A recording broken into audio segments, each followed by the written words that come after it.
Estimados, muy buenas noches. Quien les habla, el licenciado Roberto Casirán, por arroba el irreverente junior 3. Vamos a hacerlo nuevamente por la 3 porque me han bloqueado para hacer live en la 2. Así que bueno, tenemos este remedio. Gracias a Dios tenemos solución para estas circunstancias. Y bueno, lamentablemente aconteció esta situación que no me gusta para nada, pero me acabo de dar cuenta en el momento que iba a aplicar para hacer el live por esta vía. Corte de Apelaciones o la Sala de Apelaciones de la Corte Penal Internacional concluye, por las razones que se exponen en mayor detalle en la versión escrita de la sentencia, la Sala de Apelaciones desestima la apelación y confirma la decisión impugnada. Esto sobre el caso de Venezuela por los crímenes de lesa humanidad, muy claros y tipificados específicamente en el Estatuto de Roma. Si buscamos el artículo 7, todos sus numerales van directamente proporcional a cada delito que ha cometido la delincuencia organizada de Nicolás Maduro, la delincuencia criminal de Nicolás Maduro, que son responsables directamente de todos los hechos abominables que están sucediendo en Venezuela en contra de la población venezolana. Incluso desnutrición, analfabetismo, insalubridad, sin medicinas, sin derechos humanos establecidos en Venezuela. Entre otras cosas, es importante que estas denuncias se hagan o se multipliquen mucho más allá para que sean escuchadas. Y está el recurso de la Corte Penal Internacional, que si bien es cierto, ha sido lento, por supuesto que ha sido lento, y eso es una de las preguntas que le vamos a hacer a nuestro invitado del día de hoy, que es Said Mundaray. Ya sabe, ya estuvimos aquí la semana pasada, un ex fiscal del Ministerio Público en el exilio, que bueno, por cierto, vamos a preguntarle cuáles fueron los tipos de persecuciones que sufrió y por qué lo están persiguiendo, para que también ustedes tengan claro, de acuerdo a las preguntas que ustedes me han hecho en privado. Por otra parte, de acuerdo al reporte forense de la Policía de Chile sobre el caso del primer teniente Ojeda, revela que dentro de su anatomía no se encontraba ninguna herida por arma de fuego, sino lesiones personales o lesiones o contusiones, traumatismo generalizado en todas partes del cuerpo. Esos son hechos violentos que también transgrede las fronteras y va en contra de, o a favor, en este caso, de los crímenes de lesa humanidad que se están persiguiendo o se está siguiendo a través de los tribunales de la misma corte. Sin lugar a dudas, el régimen tirano Nicolás Maduro ha demostrado que puede hacer lo que le da la gana y algunos gobiernos permitirle con su consentimiento de todo esto que está sucediendo en Venezuela y ahora en Chile, es decir, a nivel internacional. Hasta ahora nadie del régimen satánico y genocida Nicolás Maduro se ha pronunciado con respecto al caso, ni si mucho menos dándole las condolencias a sus familiares, que muy por respeto se lo merecen. Es una situación que se nos escapa de las manos, es una situación que verdaderamente cae mal ante la comunidad internacional y a nosotros mismos los venezolanos, porque entonces los que estamos en el exilio, ¿qué podemos pensar? Que ellos están amedrentando de esa forma para que nosotros nos callemos, para que nos silenciemos o para que tengan más información de la que ellos quieren saber. Y eso gracias a una denuncia que estoy haciendo por allí, que estoy editando, de un personaje bastante problemático, que no voy a decir el nombre todavía, hasta tener la denuncia y tener todos los hechos vinculantes en contra de este personaje.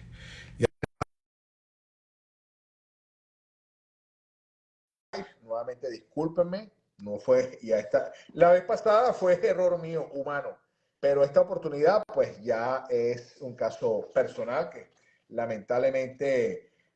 ¿cómo estás, Zair? Muy buenas noches. Hola, Bienvenido saludos. nuevamente a este programa, a tu programa, programa de todos, al Irreverente Junior 2. Esta oportunidad no me he equivocado. Esta oportunidad sí estoy con mis facultades completas porque fui a conectarme en el live por el otro canal y lamentablemente estoy sancionado una vez más porque como que a Instagram no le gusta que uno diga las verdades, como que a Instagram no le gusta que uno se exprese popularmente como es lo que le gusta a la gente y llamar las cosas por su nombre. Aquí no estamos con medias tintas y tampoco estamos guabineando, como decía nuestro amigo, ¿cómo se llama este? Oscar Oscar Yanes. Llanes. Aquí no estamos guabineando, aquí vamos por la calle del medio y bueno, ya nos están censurando, pero eso no importa. Estamos aquí con un firme propósito, definidos totalmente en contra del chavismo, en contra de la dictadura, en contra del comunismo, en contra de Nicolás Maduro. Y el propósito es llegar hasta el final con María Corina Machado en noviembre, en diciembre. Bueno, vamos a esperar a ver qué decide ¿Cuál es el cronograma? Claro, el todavía no podemos programa que saber. va a decidir el CNE impuesto por la Asamblea Legislativa, por el Legislativo, el Poder Legislativo. Sí. ¿Cómo estás ahí? Hola, saludos. Bueno, aquí a la orden. Acá conversemos de lo que estimes que es pertinente conversar el día de hoy. Sí, importantísimo. Bueno, ya el tema que está en la palestra, ya todo conocido por todos y lo hemos multiplicado la información porque salimos victoriosos de alguna forma en la Corte de Apelaciones o la Sala de Apelaciones de la La Corte sala Penal Pérez. Internacional. 6 de 6.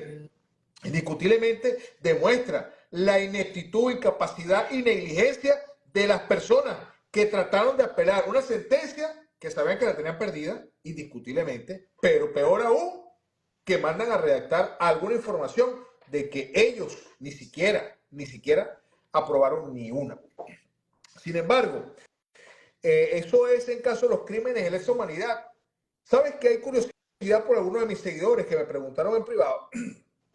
Zair Mundaray también fue víctima o es víctima de esos crímenes de lesa humanidad. Claro, por supuesto, el crimen de persecución, persecución por razones políticas. Contra mí han dictado 3 órdenes de aprehensión: traición a la patria, instigación al odio y ¿cuál es el otro? Y otro más, por los cuales han acordado mi extradición en 3 oportunidades. Usurpación de funciones. Todo con ocasión precisamente de este tema, del tema que estamos conversando, que tiene que ver con la Corte Penal Internacional. En 2017, finales de 2017, presentamos en la Corte Penal Internacional un grupo de exfiscales, algunas 15.000 folios de pruebas fundadas de hechos ocurridos en el periodo 2015, 16 y 17 que habíamos venido acumulando ante la imposibilidad de que pudieran llevarse los casos en Venezuela. Entonces sí, precisamente, aunque jamás me he presentado como víctima en la Corte, ni en ningún otro organismo internacional, una cosa, porque represento víctimas, ¿cómo va a ser? ¿Cómo va a sentir la víctima que está representado por otra víctima? Entonces el abogado no puede victimizarse, el abogado tiene que echar para adelante y de alguna manera sistematizar la prueba, que es lo fundamental en estos casos, presentarla conforme a los estándares internacionales de la Corte Penal, es decir, definir bien claramente los hechos, establecer que esos hechos encuadran dentro de la tipicidad o el ámbito de competencias de la Corte Penal Internacional y luego presentar la prueba que secunda esto con menciones específicas de quién o quiénes son los autores o partícipes. Eso es más o menos el esquema de cómo la Corte recibe las incidencias, no denuncias, como lo planteamos en el programa pasado, y da pie a que puedan iniciarse de alguna manera las investigaciones o la fase de investigación en la que estamos. En aquel momento fue un examen preliminar y en este momento ya estamos en una fase de investigación plenamente autorizada por la Corte de Y Apelación. como decimos coloquialmente en Venezuela, tú le robaste el niño Jesús al nacimiento por las órdenes de captura que tienen en tu contra. No, una cosa es lo que es enfrentar al régimen estando dentro del sistema. De hecho es público, puede verlo cualquiera que en un programa llevando las investigaciones que además a las cuales me aboqué personalmente, sobre todo a los casos de 2 masacres y las muertes en 2017, dije públicamente en Radio Nacional, en un programa en Radio Nacional, imagínate lo que es estar en la Radio Nacional y decir dentro de la Radio Nacional de que los estudiantes y personas que estaban muriendo en el contexto de manifestaciones lo eran a manos de organismos de seguridad del Estado. Eso fue como suficiente para decir, de alguna manera es un enemigo, pero no estaba diciendo nada que no fuera cierto. Varios casos como, bueno, Castillo, Pernalete, Grusanis Canelón, algunos de los casos más importantes o más relevantes o más dolorosos para el país de la represión de 2017, los logramos identificar y ver que había además un patrón, y eso era lo importante, tratar de establecer que no se trataban hechos aislados, porque recuerda que la Corte Penal Internacional investiga ataques sistemáticos y generalizados contra la población civil, y esto es que hay un patrón que viene desde que el Estado ha generado un patrón. Entonces había que demostrar que el Estado era quien aportaba los medios de comisión, que giraba las órdenes, que había toda una institucionalidad detrás de la represión, y eso lo fuimos documentando durante algunos años hasta poder presentarlo en la Corte Penal Internacional. Sí, bueno, yo también sé cómo trabaja esa gente porque ya me cayó en agosto del 2015 el DIGESIN, 3 tipos armados, porque yo también hacía algunas denuncias por, bueno, las redes sociales no las movía tanto en esa época, pero sí íbamos para canales de televisión regionales a formular las denuncias públicas de las cosas, de los hechos, de las realidades de Venezuela. Y pues nada, gracias a Dios tuve la oportunidad de que solamente me tocaron la puerta para amedrentarme, amenazarme, que no continuara con mis acciones de denuncia en contra del régimen de Nicolás Maduro ni Chávez. Y pues me dieron ese chance. Cuando me dieron ese chance, hermanito, no lo pensé 2 veces. Pirilín, vámonos de aquí, porque si la próxima ya no va a ser una Mira, advertencia. Solo te cuento que recientemente hacían un reportaje sobre trata de personas en varios medios locales, siempre me consultan algunas cosas y a veces ni me mencionan. Pero me invitó un joven que ahora no recuerdo el nombre, pero un valiente en una radio del estado Sucre a hablar del tema de trata. El día antes le dije, ¿tú estás seguro que podemos?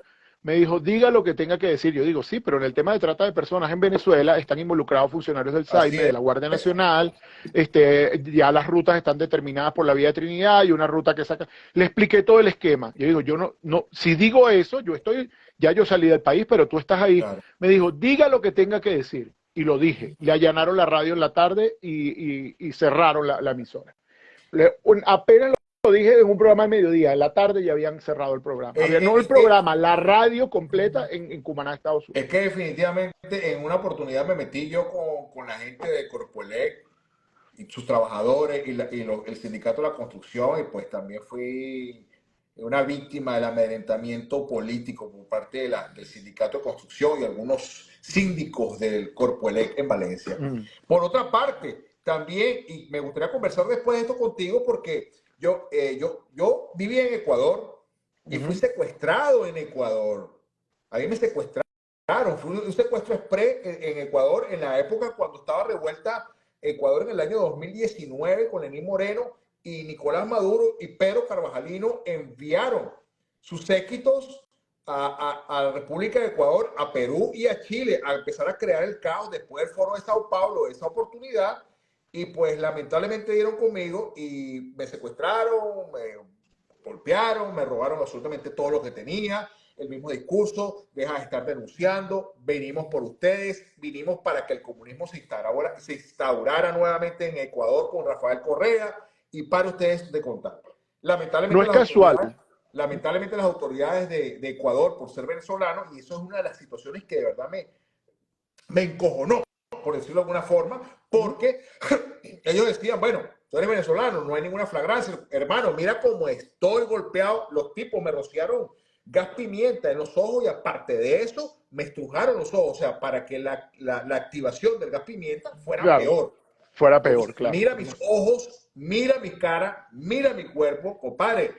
No, pero bueno, aquí no podemos tomar la denuncia, si quieres vas a la fiscalía, y cuando vas a la fiscalía te consigues con la misma pared.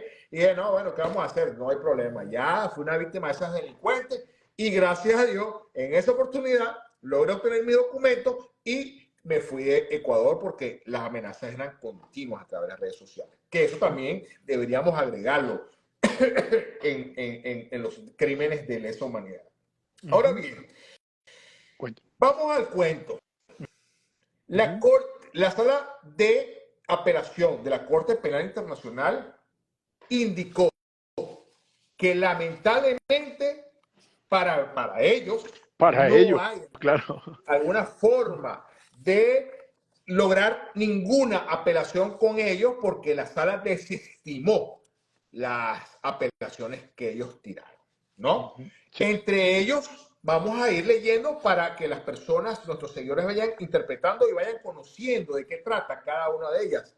Como primer motivo de apelación establece, con arreglo al primer motivo de apelación, Venezuela sostiene que la sala de cuestiones preliminares cometió un error de derecho al no imponer al fiscal la obligación de persuadir con el fin de demostrar que la causa investigada por Venezuela no reflejaba suficientemente la investigación realizada por el fiscal. Entre otras cosas, vamos a resumir. ¿A qué se refería o a qué se refiere la sala de apelaciones a esta apelación que introdujo Venezuela? Bueno, sí, hay 6 motivos de apelación. En esta primera dice que la sala no fue suficientemente diligente, la sala, no la de apelaciones, sino la sala de cuestiones preliminares, al instar al fiscal a acotar o señalar exactamente cuáles eran los crímenes. Pero acá hay algo muy importante. Si uno analiza lo que ha venido diciendo Tarek William Saab, reciente escribió un artículo que creo que va a salir en estos días al respecto, él cuestiona que, y también lo dijo Delcy Rodríguez, que el Estado está a ciegas, pero es que ellos pretenden que de alguna manera les revelen quiénes son las víctimas, es decir, están actuando de una manera contraria a derecho, porque la Corte Penal Internacional lo primero que hace es preservar las potenciales víctimas. Estamos en un momento de potencialidad de víctimas y trata de preservar su identidad, lo que han dicho, etcétera. ¿Para qué? Para que la investigación pueda adelantar. Muchas de esas personas pudieran estar en Venezuela y con la fuerza y con la criminalidad que tienen las instituciones podrían ser doblemente victimizadas. Así que es una estupidez decirle a la sala que el fiscal debía acotar o darle prácticamente cuáles eran los hechos objeto de la investigación. Le dio los hechos. Lo que no le está diciendo es caso a caso quiénes son las víctimas, y esto es por razones naturales. Esto lo alegan en una de las primeras motivos de apelación, pero también en una de las últimas, vuelven a repetir lo mismo. Y la sala le repite que estando claramente especificados en el Estatuto de Roma cuáles son los crímenes, es carga del Estado entender cuáles son los que han ocurrido a lo interno en el país y hacer investigaciones genuinas respecto de eso. Eso es la razón por la cual desechan esa parte, esa denuncia. Y dice, Venezuela dice que le colocaron a ellos la carga de la prueba, prácticamente de tratar de identificar cuáles son los hechos. Señor, si los crímenes son bien claros y son los que están en el artículo 7 del Estatuto de Roma, usted tiene el deber de que su institucionalidad, es decir, su sistema de justicia, identifique los hechos y haga investigaciones genuinas que abarquen a la cadena de mando. Pero ¿cómo vas a investigar a la cadena de mando si dentro de la cadena de mando están los llamados a investigar? Y eso es uno de los temas que de alguna manera en Venezuela es absolutamente utópico. Si el sistema de justicia forma parte justamente de quienes han cometido y perpetrado crímenes de lesa humanidad, ¿cómo es posible que se investiguen a sí mismos? Eso es uno de los grandes problemas que la sala, por eso es que la sala le desecha y le dijo, usted tiene suficiente información para hacer la investigación y el fiscal no ha errado en aportarle la información. Muy bien. Indiscutiblemente, pues ellos se querían cobrar y pagar el vuelto inmediatamente de acuerdo a esas apelaciones, pero ¿en qué cabeza cabe que ellos podrían solicitar esa información? Bueno, ya sabemos que uno de los recursos que ellos pudieron haber tenido para retrasar el proceso era este. Sí. Pero indiscutiblemente lo hicieron de una forma tan errada, de una forma tan obtusa, que lamentablemente, pues para ellos le salió el tiro por la culata. Favorable para nosotros, porque ya vamos a conversar con respecto a eso. Sí. El segundo motivo de apelación, ellos establecen que Venezuela alega principalmente que la sala de cuestiones preliminares erró al recurrir exclusivamente a las traducciones al inglés de 62 expedientes y al no pedir al fiscal traducciones en materia recibido del Estado en apoyo a una solicitud de inhibición. Ahí está, clarito. Sí, esto es absolutamente ridículo y te voy a explicar por qué. El Estatuto de Roma tiene un documento anexo que se llaman reglas de procedimiento y prueba. Las reglas de procedimiento y prueba establecen cuáles son los idiomas del litigio o del proceso. Los idiomas del litigio o del proceso son inglés y francés, aunque hay otros idiomas oficiales. El español es uno de ellos, es decir, tú te puedes referir a la corte en español. Lo que no puede es que si estás en un proceso, el documento no puede ir en español, tiene que ser en inglés y francés. Y la carga de presentarlo en inglés y francés es de la parte, no hay una carga de traducir de la corte. Y eso es lo que le dicen cuando le desechan esta segunda denuncia. Le dicen, señor, si usted presentó, eran cerca de 15.000, 17.000 páginas de documentos, y usted sabe cuáles son exactamente los que quería que la corte leyera y que el fiscal leyera, por lo menos tenía que tener la delicadeza de presentarlos en el idioma de la corte. A pesar de eso, la fiscalía tradujo muchos de ellos. Y se presentaron 60 documentos, que fue una suerte de muestra que están, digamos, en la decisión. Esos documentos tratan de demostrar de que no hay investigaciones genuinas, es decir, que no hay reales investigaciones, sino que algunas llegaron a los autores materiales del hecho y no escalan hacia los altos responsables, que es la competencia de la sala. Entonces le dice, ¿cómo usted va a denunciar? Esto es casi que denunciar su propia torpeza. Es decir, que tú estés diciendo, ¿cómo es posible que no me hayan leído los documentos si usted los presentó en español y el estatuto es muy claro? Para usted litigar, inclusive en la corte, los abogados que están legitimados para litigar en la corte tienen que hablar perfecto inglés o francés. No solo que tienes que tener todo un bagaje que te acredite como abogado penalista y conocedor del derecho internacional, sino además tienes que expresarte en fluido inglés o francés. Y eso son reglas de procedimiento y prueba que existen desde que se creó la Corte Penal Internacional en 2002. Así que no puedes decir que no lo sabías. Y menos los abogados del nivel y el costo que tienen estos abogados para haber presentado esa chapuza de documentos en español cuando sabías que no iban a ser tomados en cuenta. Con todo eso le fueron tomados en cuenta. Pero eso es alegar tu propia torpeza. Eso es decir, señor, yo presenté esto, usted tiene que leérmelo todo. Pues no. Lo que usted haya presentado en el idioma oficial se le toma en cuenta. Si no lo hizo, ese es su problema. Pero eso fue hecho adrede. Sabes que esto fue hecho adrede. Y esto fue hecho adrede porque ellos creían que podían crear el vicio y a partir del vicio generar una nulidad. Porque los abogados que hicieron esto tienen años litigando en la Corte Penal. Es decir, son una gente que no se le puede acusar de improvisados. Improvisados fue lo que intentaron hacer, meter unos documentos en español para luego decir, usted no me leyó los documentos en español. Eso es ilegal, porque las reglas de procedimiento y prueba lo dicen muy claramente. Es que, indiscutiblemente, a ver, tienes que respetar las normas. Lo que pasa es que ellos están acostumbrados a hacer lo que les da la realísima gana. Que les da la gana. Y como ellos hacen lo que les da la gana, como les da la gana, con la Constitución, con las leyes, con las normas, con los decretos y todo lo que les da la realísima gana, ellos creen que la Corte Penal Internacional, una instancia superior, va a redimirse a los pies de ellos y decirle, oh, sí, Maduro, está bien, no hay problema, yo te voy a recibir los documentos en español, aunque tu torpeza y tu incapacidad de hacerlo de acuerdo al procedimiento que está establecido, tú no lo has hecho. Pero no, papá, tenía que poner esa pared, esa muralla de concreto armado para que supieran que aquí se tiene que respetar. Pero es que además eso abría las puertas para que en futuros procesos todo el mundo hiciera lo que le dé la gana.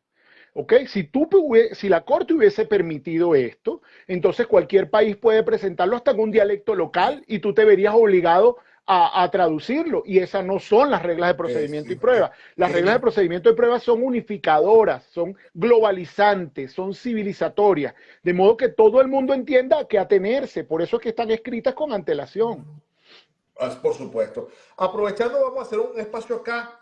¿Qué hay de la vida de Calixto Ortega? Que la última vez estuvo ahí como comisionado en la Corte Penal Internacional, tratando de jalarle bola a todos los fiscales y hasta los mismos jueces para ver si podía intervenir a favor de Venezuela. ¿Qué sabe de Calixto, chico?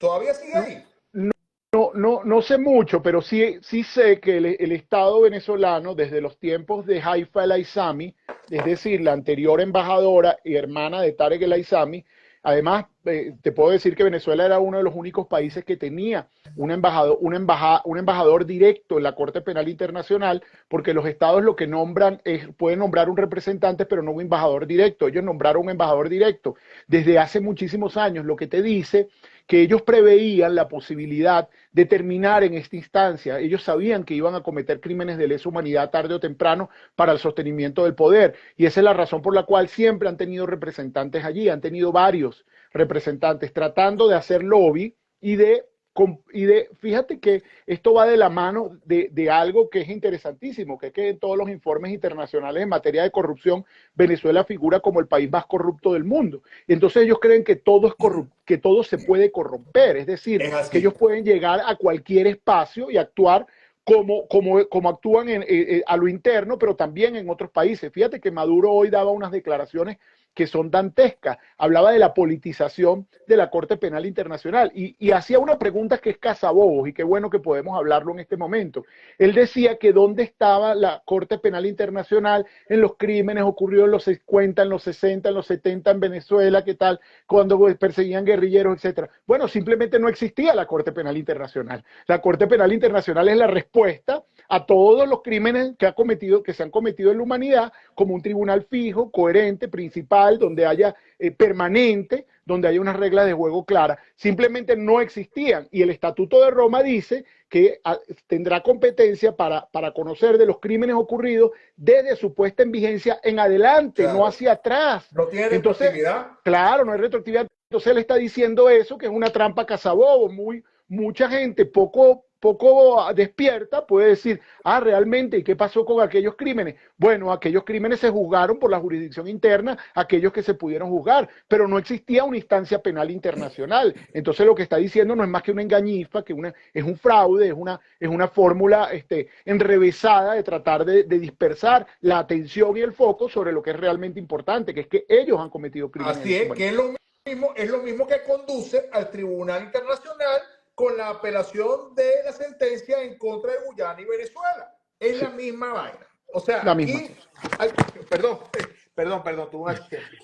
No, tranquilo, tranquilo. Fue una situación, o es una situación que descaradamente ellos creen, repito, ellos creen que tienen a Dios agarrado por la chiva y como hacen todo en Venezuela, de esa forma, todos y cada uno de los organismos, cada uno de los ministerios, los viceministerios, la Fiscalía General de la Nación, So, Tribunal Supremo de Justicia, y hacen los que le dan la realísima gana. Como por ejemplo, vuelvo a repetir, este año le toca salir a Tarek William Saab de la Fiscalía General de la República, constitucionalmente hablando. Capaz, mira, van a resbalarle a eso y no va a hacer nada. Van a venir las elecciones y ese delincuente, cómplice de los delitos de los crímenes de lesa humanidad y de violaciones de derechos humanos y de todas las atrocidades que existen en Venezuela, pues va a seguir ahí, más o menos sacarán por ahí por diciembre. Caleta para que nadie se entere. Y pero, cuidadito. pero además, permíteme hacer una reflexión sobre esto, que es que fíjate que hay países frente a holocaustos frente a estrepitosos fracasos de la institucionalidad y donde se han cometido crímenes de lesa humanidad, que han creado delitos donde castigan el negacionismo. Y déjame decirte, por ejemplo, el código penal alemán, si usted públicamente niega el holocausto o cualquier crimen del nacionalsocialismo, es decir, del partido nazi, su pena puede llegar hasta 5 años. Es decir, ese periodo histórico es tan importante para Alemania que todo el mundo sepa qué ocurrió y que nadie niegue los crímenes que de alguna manera negarlo constituye delito. Fíjate que Tarek William Saab no solo es que forma parte del esquema de crímenes de lesa humanidad, sino que los negó y lo sigue Y negando, sigue negando. afortunadamente para el proceso, pero en su declaración de ayer o de antier, dijo, acá no han ocurrido crímenes de lesa humanidad. Ese negacionismo en un futuro tendría que ser punible, tendría que ser por lo menos castigable, tendría que ser reprochable por la sociedad, porque revictimiza, invisibiliza a las víctimas y los deja en un estado de absoluta minusvalía. Eso hay que ponerle el foco. Es que, por supuesto, hay que poner el foco, hay que mantener la mente fresca siempre, porque ¿en qué es lo que se han preocupado ellos durante todos estos años? Y para nadie es un secreto. Ellos aplican lo que llamamos en la política el efecto pasticho. Monta una capa sobre otra para crear conmoción y que la capa anterior la gente se olvide. Y es por eso que a veces, bueno, a veces no, en mi canal yo me he preocupado por esa situación de denunciar los hechos de corrupción, los delitos que ellos han cometido con la cosa pública y el dolo en Venezuela, porque resulta que hay mucha gente que se ha olvidado de las obras inconclusas, que se ha olvidado de los delitos que ellos han cometido, de los asesinatos que ocurrieron en las protestas de Venezuela cuando eso estaba candela y todavía lo siguen negando, existiendo videos, información gráfica de esos delitos y bueno, nada, eso no va a prescribir y eso queda para la historia. Y estamos nosotros para revivir y hacer recordar a la población venezolana de todos esos delitos. Porque aquí no podemos esconder nada. Hay que sacarlo a la luz pública para que esos delincuentes paguen algún día por sus irresponsabilidades. Vamos con el tercer motivo de apelación. Bajo el tercer motivo de apelación, Venezuela alega que la Sala de Cuestiones Preliminares erró al basarse en el alcance temporal de la situación remitida al fiscal por 6 estados partes para llegar a la conclusión de que el alcance temporal de la investigación que el fiscal tenía intención de realizar también abarca conductas previas a abril 2017. Sí, fíjate, se refiere a lo siguiente, cuando se empieza el examen preliminar en 2018, la Fiscalía en su informe dice que tiene razones fundadas para pensar de que se han cometido crímenes de lesa humanidad a partir, o al menos a partir de abril del 2017 en adelante. ¿Qué es lo que ocurre? Que cuando se produce la remisión de Estado, la remisión de Estado es como una forma de denuncia, es decir, cualquier Estado miembro del Estatuto de Roma puede denunciar lo que ha ocurrido en su propio Estado, pero también en cualquier otro Estado. Y ustedes recordarán que 6 Estados parte, entre ellos estuvo Chile, estuvo Paraguay, estuvo Colombia, estuvo Perú, si mal no recuerdo, Canadá, y me falta uno, no me acuerdo, me falta uno, presentaron una remisión de Estado, pero en esa remisión de Estado, ellos plantean, basados en el informe de la Organización de Estados Americanos, que para ellos los crímenes de lesa humanidad abarcan desde el 14 en adelante y no del 17 en adelante. Entonces, pero esto no obsta, porque el fiscal tiene las facultades de que si un crimen se vincula con uno anterior, puede investigar el anterior. ¿Qué les dijo? ¿Qué plantea Venezuela? Y dice, bueno, yo no sé de qué defenderme, si es del 14, como dice la remisión de Estado, o es del 17, como dice el inicio de investigación, lo cual se lo desechan. ¿Por qué? Se lo desechan porque le han dicho, bueno, es que usted de todas maneras tiene el deber de que si el hecho fue en el 14 o fue en el 17 en adelante, usted sigue teniendo el deber de investigarlo, no es que tiene que investigar unos y otros no. Así que sea como sea, usted no ha demostrado que haya investigado ni unos ni otros. Así que esta supuesta confusión que usted alega no le genera ninguna indefensión, ni le genera ninguna minusvalía dentro del proceso. Así que tiene que demostrar si ha hecho algo en los anteriores o en esto. Entonces, por eso le desechan esa apelación por las acotaciones temporales. Es decir, ¿es del 14 o es del 17? Claro. Hasta ahora se ha mantenido desde abril del 17, pero no podemos olvidar de que hay algunos hechos que se relacionan con el 14. De modo que incluso yo presenté, cuando estuve en la corte, hechos del 15, que fueron las OLP. Debes recordar las operaciones para la liberación del pueblo. Esas operaciones para la liberación del pueblo se llevaron a cabo en el 15 y se llevaron las pruebas de 505 homicidios donde se constató que era una política de Estado de asesinato selectivo. Entonces esto tendría que ser objeto de investigación porque hay pruebas de que esto se produjo en 2015, es decir, antes de la fecha de abril del 17 en adelante. Sí, resulta que causa bastante suspicacia estas acciones, porque definitivamente como que ellos quieren sufrir de memoria corta intencionalmente Claro, ante la Corte Penal Internacional, porque repito, lo acabo de mencionar, los delitos existieron, los claro. homicidios existieron, las violaciones de derechos humanos lo existieron, las desapariciones forzadas existió también. O sea, eso marca un precedente, eso Claro. está allí. Las evidencias, por supuesto, están tácitas y expuestas a medio mundo a través de las redes sociales, a través de YouTube, de cualquier información que tú quieras buscar. Entonces, Además, ¿cómo ojo con eso, porque Tarek dice que las pruebas, esto es una absoluta imbecilidad desde mi perspectiva, por ahí lo escribo en un artículo que saldrá. Él dice que las pruebas que sustentan esto son pruebas de redes sociales, es decir, que él está atribuyendo a la Corte actuar como él actúa, que es que saca algo de una red social y con eso es suficiente. Bueno, pues no. Tienes que saber, es bueno que sepa que no, porque esto, a pesar de que los crímenes son evidentes y están expuestos en redes sociales y que las redes sociales pueden servir de apoyo a la prueba, hay una rigurosidad técnica en recabar la prueba conforme a unos protocolos internacionales. Existe el protocolo de Minnesota, entre otros.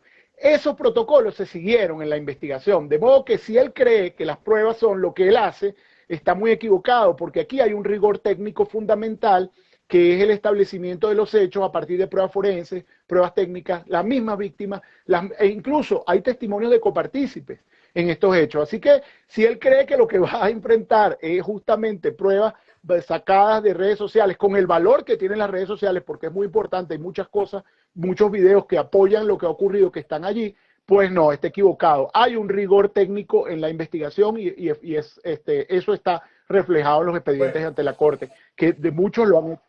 es que comenzando que él mismo hace poco más de 15 días, a través de un medio de comunicación local de Venezuela Televisión, él informó que él va a tomar las denuncias que se hacen a través de las redes sociales para iniciar las investigaciones de los respectivos. Pero es lo que estamos hablando con respecto a esto. O sea, Claro. lo que a ti te conviene, sí lo Sí. actúas. Y lo que no te conviene, lo desechas, lo olvidas. Bueno, sería bueno Fernando, que ¿ah?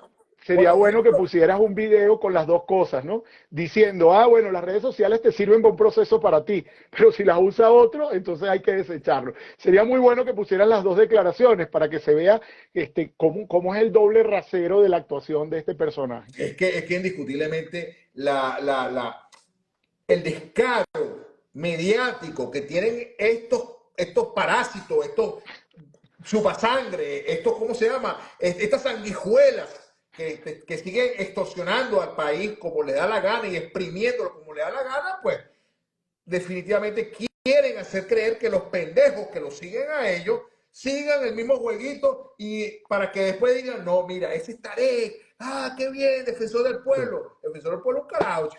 Las cosas como son, por su nombre. Vamos con así el es.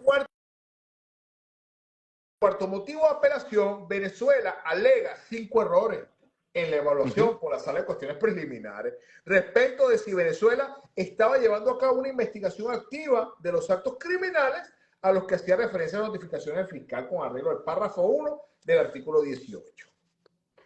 Bueno, esto se puede resumir muy a grandes rasgos, es un tema bastante complejo, pero la Corte le dijo, usted no está investigando crímenes de lesa humanidad, es lo que le está diciendo. ¿Por qué? Porque en ninguna de tus investigaciones has hablado de que hay un ataque a la población y que también la población que ha sido víctima o potencial víctima de los casos tiene algo en común, porque hay algo que a quien protege a los crímenes de lesa humanidad, bueno, a toda la humanidad, pero también a grupos identificables. Usted no ha dicho, por ejemplo, que las personas que van a parar a la cárcel o que reciben tortura son los percibidos como enemigos del Estado, o que quienes presentaron o que quienes fueron víctimas de alguna manera en las manifestaciones públicas, todos protestaban contra las medidas gubernamentales o contra el gobierno. Si usted no verifica que esto es una política pública y que todas estas víctimas tienen algo en común, usted no está investigando crímenes de lesa humanidad. Y en esto sí habría que darle, yo le agradezco muchísimo a los informes que hizo la Fiscalía y que hizo el sistema de justicia, porque están tan mal hechos que ayudaron a llegar a esta conclusión. Ellos presentaron unos informes que son tan inconexos que son tan torpemente presentados, porque se pudieron acceder a algunas de los alegatos que ellos hicieron, que ayudan muchísimo, porque tú no puedes investigar lo que en tu criterio no ha ocurrido. Y lo primero que dice la Fiscalía es que no han ocurrido ataques sistemáticos y que no hay una política pública. Si tú me dices eso, no estás investigando crímenes de lesa humanidad. Y eso finalmente es lo que en el cuarto lugar le dice, usted no está viendo los elementos de los crímenes. Ahora, para tu audiencia, quien quiera ver los elementos de los crímenes, puede meter en Google elementos de los crímenes. Y es una guía que ha sacado la Corte Penal Internacional que sirve de interpretación a todos los operarios de justicia. Cuando usted investiga, por ejemplo, desaparición forzada, ¿a qué debe atinarle? Entonces dice, la desaparición forzada es, y sale, y desglosan todos los elementos. El crimen de asesinato es, y desglosa todos los elementos. Si tú no lo investigas en base a los elementos, no estás investigando. Y eso es lo que terminó diciéndole la sala, le dijo, señor, si usted está en la negación de la ocurrencia de los crímenes, no está investigando los elementos de los crímenes. Y si usted no investiga los elementos de los crímenes, usted está hablando de una cosa y yo estoy hablando de otra. Así que o investiga los elementos de los crímenes o no me mande esos informes inconexos que no sirven para nada. Es que ahí está fácil. O sea, no investigaste, no me digas que estoy cometiendo errores, porque si tú no investigaste los crímenes que yo te estoy acusando, pues entonces sigues en el curso del delito, indiscutiblemente. Porque de la impunidad. Así es. Vamos con, ya déjame buscar aquí, que este documento es largo. Sí. No me digas. Hay un resumen de 14 páginas que se puede conseguir. Justamente es el que tengo en mano. Okay. Quinto motivo de apelación. Bajo el quinto motivo de apelación, Venezuela afirma que la Sala de Cuestiones Preliminares cometió un error de derecho en su evaluación de complementariedad al basarse en factores irrelevantes.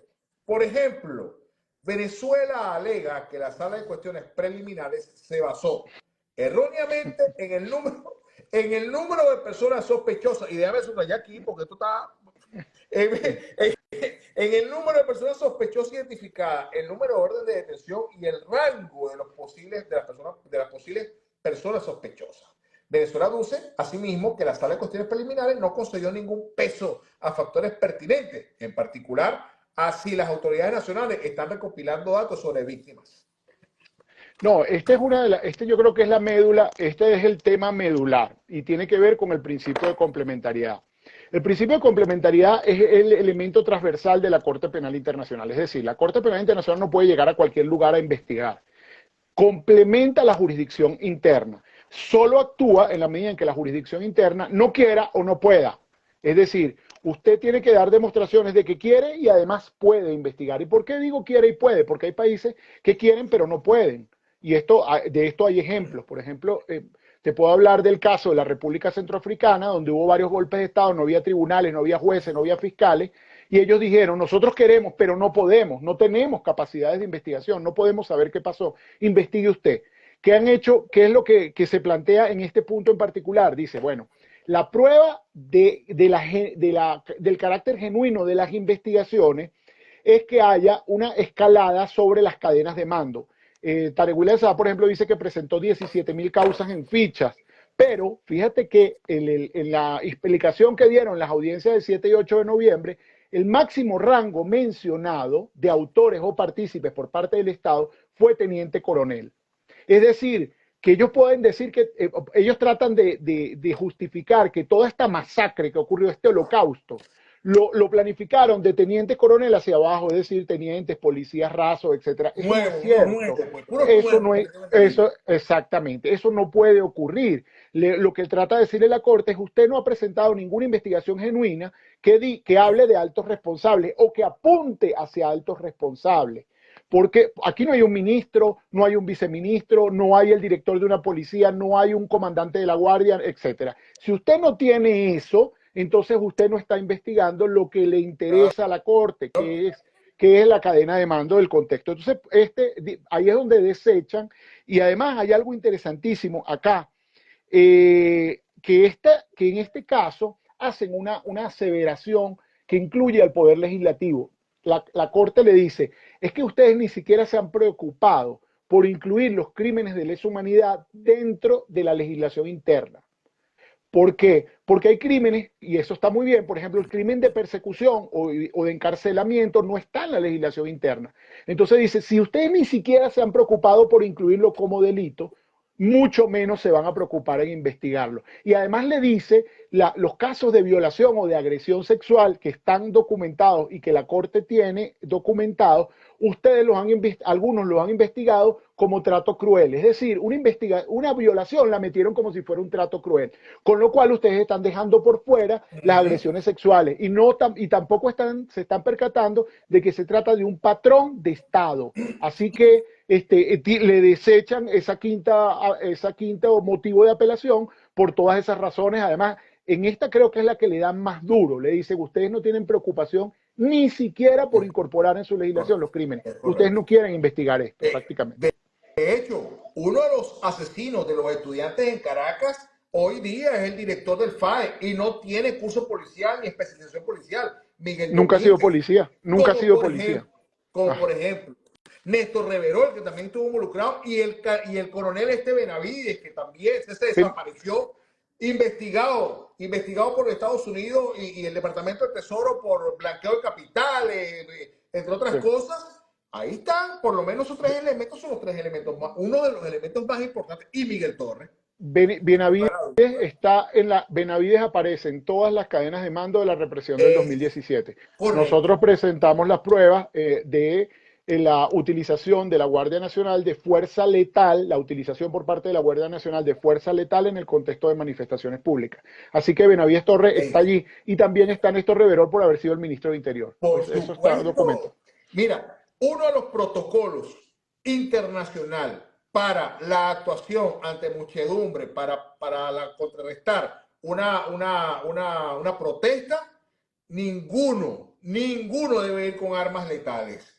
Y hay elementos identificados dentro del cordón de protección o de bloqueo para las protestas, identificados, por supuesto, tienen jerarquía, que son los que manipulan las armas, en este caso el tipo de armas que se utilizan para esas cosas. De letalidad reducida, son armas de llamada letalidad reducida. Exactamente, y ellos son los indicados para esa función. Agresión sexual. Menos mal que toca ese punto, porque Tarek William Saab anda molesto porque están hablando de agresión sexual, y lo hablamos en el tema anterior o el capítulo anterior, porque ellos no están de acuerdo que se le denomine agresión sexual. Sí, bueno, ellos podrán no estar de acuerdo, pero que fíjate que el tema es que está documentado por la misión de determinación de hechos y en parte de las pruebas que se han presentado que personas sometidas al contexto de detenciones arbitrarias fueron víctimas de agresión sexual por organismos de seguridad de Estado. Específicamente, el más señalado es la DIGESIM por esta situación. En algunos casos, cuando iniciaron las investigaciones, a partir del 2017 en adelante, lo colocaron como si se trataba de trato cruel. Pero un trato cruel no es una violación ni es una agresión sexual, según los protocolos internacionales, según el Estatuto de Roma y ni siquiera la ley interna. Entonces, ellos están en una situación de negar que eso ha ocurrido. ¿Y por qué? Porque sí se trata, de acuerdo a lo que está investigado, de una política que ha venido generando DIGESIN y en algunas ocasiones SEBIN. Entonces esto es muy grave porque la agresión sexual o los contactos sexuales pasan a ser una política o una fórmula de tortura o de maltrato, de minusvalía de las personas frente a su posición respecto a la detención. Y entonces ellos están tratando de negar estos hechos, pero están muy documentados por parte de víctimas e incluso personas que las presenciaron. Algunos de ellos fueron funcionarios y han prestado su testimonio en esto. Así que por más que se moleste, el tema no es molestar, te puede molestar, pero no puedes tapar que el hecho ocurrió. Pero tú sabes cómo da pataleta de abogado Tarek William Saab cuando no le atienden a sus caprichos, personales, entonces se siente aludido. Pero va para afuera este año. Sexto y último motivo de apelación. Bajo el sexto motivo de apelación, Venezuela sostiene que la Sala de Cuestiones Preliminares erró al excluir de su determinación las actuaciones nacionales, atendiendo a que se habían producido retrasos y periodos de inactividad En particular, Venezuela alega que la Sala de Cuestiones Preliminares no estableció el criterio para la evaluación de los retrasos o la inactividad en el progreso de las investigaciones nacionales. Esto es real. La despacharon casi que en dos líneas porque es absolutamente insólito. Si yo te pregunto a ti o a cualquiera de que nos está escuchando, ¿qué es un retardo injustificado en una investigación? Entonces es muy fácil porque es un periodo en el cual no ha ocurrido nada. El Estado no ha hecho nada, no ha encomendado ninguna actuación, no ha generado ningún acto de investigación. Entonces ellos dicen, tú tienes que decirme, corte, tu corte es el que tienes que decirme cuánto es el tiempo de inactividad, como casi que cuánto es el tiempo que tú me permites a mí no hacer nada. Eso no es verdad, porque es que los códigos internos de Venezuela dan los lapsos para la terminación de los procesos. Es Entonces, correcto. cuando ellos presentaron sus casos, cuando presentó la fiscalía sus casos, habían periodos en que tú hacías un acto de investigación en enero del 2017 y el próximo en febrero o marzo del 2019. Ajá, ¿qué pasó en estos 2 años? Es lo que le dice la Corte. Es muy sencillo, dice que un periodo de inactividad, bueno, un periodo donde de la misma documentación que tú me estás mandando, yo pude verificar que no hiciste nada durante extensos periodos. Y ese extenso periodo lo que redunda en impunidad es tiempo que tú no estás avanzando en la investigación. Así que tú como Estado eres el principal responsable de los periodos de inactividad, le definen que es un periodo de inactividad y le dicen, están claritos en los mismos documentos que tú me mandaste. Mira, imbécil, tú estás pelado. Prácticamente le dijeron así. Ese fiscal que tú tienes allá es un incapaz, es un inepto que no puede dar respuesta a las apelaciones correctamente como debe ser y centrado dentro del debido proceso y lo que establece el derecho internacional. Así es Así, fácil. así es. Conclusión que dicen ellos, por estas razones y por las razones que se exponen en mayor detalle en la versión escrita de la sentencia, la sala de apelaciones, oye bien, Tarehuilasá, que yo sé que tú vas a ver esto. La sala de apelaciones desestima la apelación y confirma la decisión impugnada. Se firmó, se leyó y conforme firmaron todos los involucrados. Ahora la pregunta... Inconforme firman, ellos inconformes. ellos no firmaron. Ahora la pregunta de las 20.000 lochas, que también después de la lectura de esta sentencia, perdón, de este pronunciamiento, ¿qué viene ahora? Nos quedan 5 minutos. Bueno, viene un periodo que yo creo que digamos, es de vital importancia, que es que el fiscal tiene que, a partir de la información que tiene, terminar de redondear su investigación y empezar a apuntar a quienes puede eventualmente señalar, ¿ok? Es decir, con la información recabada y la que sigue recabando, porque hay algo muy importante, que es que nunca se dejó recabar información, ya él tiene unas facultades que antes no tenía, que es que poder apuntar a los primeros sujetos y decir, fulano o mengano, tengo fundados elementos para decir que es autor o partícipe del crimen tal. Esto abre una puerta inmensa porque también las víctimas de ese fulano o sutano que se ha mencionado se empiezan a hacer parte en el proceso. Cuando salga el primer nombre, usted va a ver la cola de gente en la corte diciendo, este fue el que a mí, el que ordenó tal cosa en mi contra, el que hizo tal cosa, etcétera. Y entonces se forma expediente contra la persona señalada y se puede pasar a una fase posterior que es la imputación. Es decir, usted es autor de este crimen y fechas y horas y días, que las listas durarán días de imputación, porque por ejemplo un ministro o un jefe de policía o alguien que haya cometido un crimen de lesa humanidad durante 4, 5, 6 años, tienen que leerle todos los cargos y todos esos crímenes para que él empiece su defensa. Entonces esa es la fase que se inicia a partir de esta decisión. No, excelente. Estas decisiones...